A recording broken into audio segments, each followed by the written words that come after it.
अगदी डेअरीसारखं पनीर अगदी कमी वेळामध्ये तुम्ही घरच्या घरी कसं तयार करू शकता ते आपण पाहणार आहोत। आणि पनीर बघा बनवल्यानंतर आपल्याला खूप वेळ ते ठेवावं लागतं, म्हणजे अर्धा एक तास तरी, नंतर आपण ते कट करतो। पण गरम पनीर सुद्धा तुम्ही अगदी 5 मिनिटांमध्ये हे भाजीसाठी तयार करू शकता। तर काय करायचं आहे तुम्हाला, आता हे जे दूध आहे ते तुम्हाला बिना तापवलेलं म्हणजे कच्चं दूध असतं ना तेच घ्यायचं आहे, कारण आपण जे तापवलेलं दूध घेतलं तर पनीर आपलं पांढरं शुभ्र न होता ते थोडंसं पिवळसर दिसतं। म्हणून पनीर जेव्हा केव्हा बनवायचं असेल त्यावेळी ते दूध न तापवलेलं घ्यायचं, म्हणजे कच्च्या दुधाला उकळून घ्यायचं आणि सतत ढवळत त्याला साई येऊ द्यायची नाही। असं हलवून घेतल्यानंतर आता उकळी आल्यानंतर खाली घ्यायचा गॅसवरून आणि 1-2 मिनिट याला हलवून घ्यायचं आणि नंतर यामध्ये व्हिनेगर टाकायचं। आता थोडं थोडं व्हिनेगर टाकून याला असं मिक्स करून घ्यायचं आणि लिंबाचा रस सुद्धा तुम्ही यामध्ये टाकू शकता। आता व्हिनेगर नसेल तर लिंबू सुद्धा तुम्ही इथे यूज करू शकता। तर बघा मस्त असं यातलं आता पनीर सेपरेट झालेलं आहे आणि यातलं पाणी सेपरेट झालेलं आहे। तर हे पाणी पण तुम्ही टाकून न देता ज्यावेळी आपण गव्हाचं पीठ म्हणजे कणिक मळत असतो त्यावेळी ह्या पाण्याचा यूज करू शकता। तर प्रोटीननं भरपूर असं हे पाणी पण टाकून द्यायची अजिबात गरज नाही। तर गव्हाचं पीठ तुम्ही यामध्ये भिजवू शकता चपात्यासाठीचं। आता हे पनीर काढून एका असं सुती कपड्यामध्ये तुम्हाला घ्यायचं आहे आणि थोडंसं थंड पाणी यावरून टाकून घ्यायचं आणि याला असे आता गाठ मारून घ्यायची आणि यातलं पाणी आपल्याला काढून घ्यायचं। जेव्हा पनीरमधलं पाणी सगळं निघून जातं त्यावेळी म्हणजे पाणी जेवढं पटकन निघेल तेवढं पनीर आपलं लवकर सेट होतं, म्हणून जेवढं निघतंय तेवढं पाणी काढून घ्यायचं आणि वरती तुम्हाला असं वजनदार आपला खलबत्ता पाटा जे काय असेल ते जास्त वजनाचं यावरती ठेवून द्यायचं। अशी एखादी प्लेट ठेवा आणि त्यावरती हे ठेवून द्या आणि आता 5 मिनिटच मी ठेवलेलं आहे, 5 ते 7 मिनिटात असं दाबून मी यातलं सगळं पाणी काढून घेतलेलं आहे। मग काय होतं की पाणी सगळं निघून गेलं तर वरून वजन जास्त असेल तर अगदी 5 ते 10 मिनिटांमध्ये हे पनीर तयार होतं। तर हे पनीर बघा अजून थोडंसं गरमच आहे पण हे व्यवस्थित सेट झालेलं आहे। तर 5 मिनिटातच हे पनीर तयार होतं, अजिबात वेळ द्यावा लागत नाही। बघा कट केलं तर अजून थोडंसं आतून गरम यातून वाफ निघत आहे। तर मस्त असं आपण जसं डेअरीतून पनीर आणतो त्या पद्धतीचं हे पनीर तयार होतं अगदी कमी वेळामध्ये। तर ह्या ट्रिक्स वापरून तुम्ही घरी पनीर बनवलं तर अगदी छान होतं आणि दूध जर जास्त घट्ट असेल जेवढं दूध घट्ट असतं तेवढं पनीर जास्त होतं।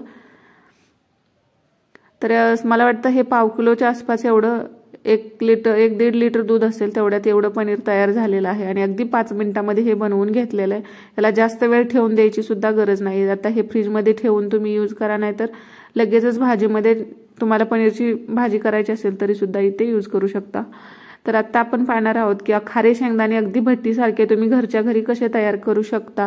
तर एका बाउलमध्ये मी पाणी घेतलेलं आहे थोडंसं, त्यामध्ये 1 मोठा चमचा भरून मीठ टाकलंय आणि आता हे शेंगदाणे तुम्हाला या पाण्यामध्ये असे 5 ते 10 मिनिटांसाठी भिजत ठेवायचे आहेत आणि तोपर्यंत आता गॅसवरती कढई ठेवायची आणि कढईमध्ये मीठ टाकायचं जे आपण खाण्यासाठी यूज करतो।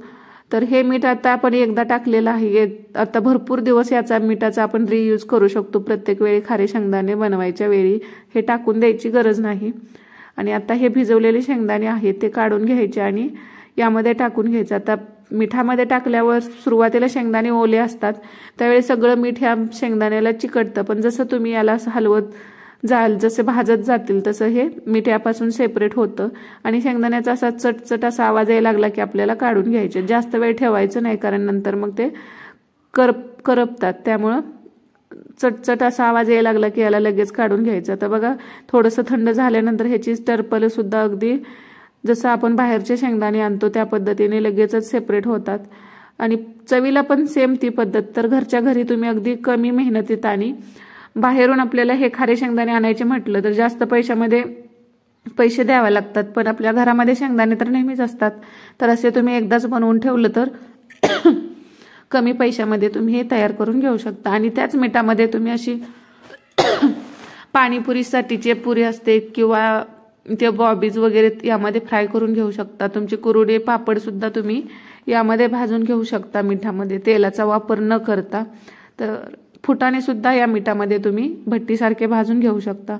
तर आता आपण पाहणार आहोत की आपल्याला गूळ बऱ्याच वेळा काय होतं की एवढा कठीण असतो की तो सुरीने वगैरे कट करता येत नाही।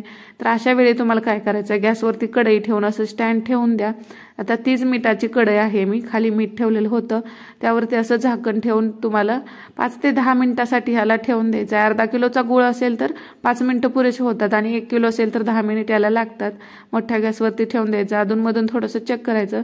गूळ थोडासा गरम झाला की आपल्याला काढून घ्यायचा आहे आणि गरम गूळ ज्यावेळी असतो त्यावेळी आपल्याला तो पटकन कट होतो। याला कट करण्यासाठी बघा सुरीने इझिली कट होत आहे, अजिबात जास्त वेळ द्यायची गरज लागत नाही। किंवा तुम्हाला आता आपण शेंगदाण्याचे लाडू बनवतो किंवा कोणत्याही रेसिपीसाठी गुळ हवा असेल पटकन बारीक करून तर ही पद्धत तुम्ही यूज करू शकता। तर किंवा आता बरेच जण बघा गुळाचा चहा पितात, ते सुद्धा एकदाच अशा सगळे गुळाची पावडर बनवून तयार करून ठेवू शकता आणि मस्त याचा तुम्हाला हवा तेव्हा यूज करू शकता। तर हा व्हिडिओ तुम्ही कोणत्या गावातून पाहत आहात हे सुद्धा कमेंटमध्ये सांगायला विसरू नका। आणि आवडला असेल व्हिडिओ तर चॅनलला एक लाईक आणि सबस्क्राईब करायला पण विसरू नका। तर व्हिडिओ शेवटपर्यंत पाहिल्याबद्दल तुमचे सगळ्यांचे खूप खूप धन्यवाद।